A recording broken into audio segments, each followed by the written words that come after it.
कैसे हो मेरे भक्तजनों? आशा करती हूँ कि आप सब अच्छे ही होंगे।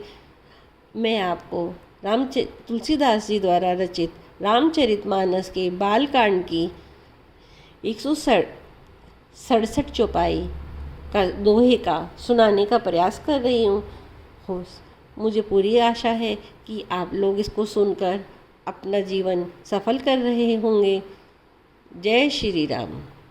ऐसा कहकर राजा ने मुनि के चरण पकड़ लिए और कहा कि हे स्वामी, कृपा कीजिए, आप संत हैं, दीन दयालु हैं। हे प्रभु, मेरे लिए इतना कष्ट अवश्य सहिए।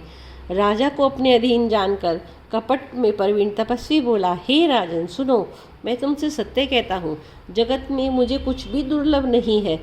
मैं तुम्हारा काम अवश्य करूँगा, क्योंकि तुम मन, वाणी और शरीर तीनों से मेरे भक्त हो।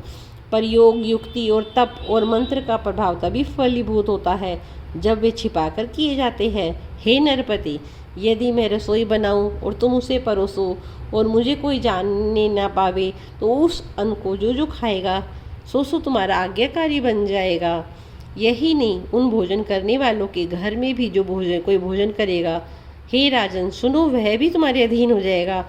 हे राजन, जाकर यही उपाय करो और वर्ष भर भोजन कराने का संकल्प ले लेना। नित्य नए 1,00,000 ब्राह्मणों को कुटुंब सहित निमंत्रित करना। मैं तुम्हारे संकल्प के काल अर्थात 1 वर्ष तक प्रतिदिन भोजन बना दिया करूँगा। हे राजन, इस प्रकार बहुत ही थोड़े परिश्रम से सब ब्राह्मण तुम्हारे वश में हो जाएंगे और ब्राह्मण हवन, यज्ञ, सेवा, पूजा करेंगे तो उस प्रसंग संबंध में देवता भी सहज ही वश में हो जाएंगे। मैं एक और पहचान तुमको बताए देता हूँ। मैं इस रूप में कभी नहीं आऊँगा। हे राजन, मैं अपनी माया से तुम्हारे पुरोहित को हर लाऊंगा, तप के बल से उसे अपने समान बनाकर 1 वर्ष तक यहाँ रखूँगा। हे राजन सुनो, मैं उसका रूप बनाकर सब प्रकार से तुम्हारा काम सिद्ध करूँगा। हे राजन, रात बहुत बीत गई है, अब सो जाओ। आज से तीसरे दिन मुझसे तुम्हारी भेंट होगी। तप के बल से मैं घोड़े सहित तुमको सोते ही मैं घर पहुँचा दूँगा। मैं वहीं पुरोहित का वेश धर कर आऊँगा। जब एकांत में तुमको बुलाकर सब कथा सुनाऊँगा, तब तुम मुझे पहचान लेना। राजा ने आज्ञा मानकर शयन किया और वह कपटी ज्ञानी आसन पर जा बैठा। राजा थका हुआ था, उसे खूब गहरी नींद आ गई, पर वह कपटी कैसे सोता, उसे तो बहुत चिंता हो रही थी। उसी समय वहाँ कालकेतु राक्षस आया, जिसने सुअर बनकर राजा को भटकाया था। वह तपस्वी राजा का बड़ा मित्र था। वो खूब छल प्रपंच जानता था। उसके 100 पुत्र और 10 भाई थे, जो बड़े ही दुष्ट, किसी से न जीते जाने वाले और देवताओं को दुख देने वाले।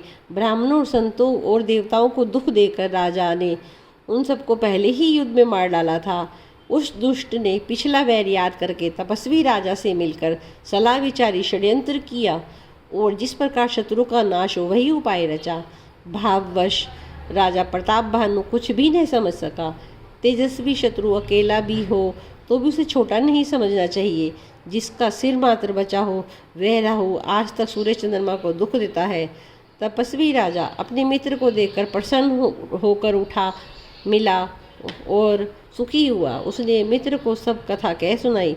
तब राक्षस आनंदित होकर बोला, हे राजन सुनो, जब तुमने मेरे कहने के अनुसार इतना काम कर लिया तो अपने शत्रु को काबू में कर ही लिया, तो समझो अब तुम चिंता त्याग सो रहो। विधाता ने बड़े ही दवा के रोग को दूर कर दिया।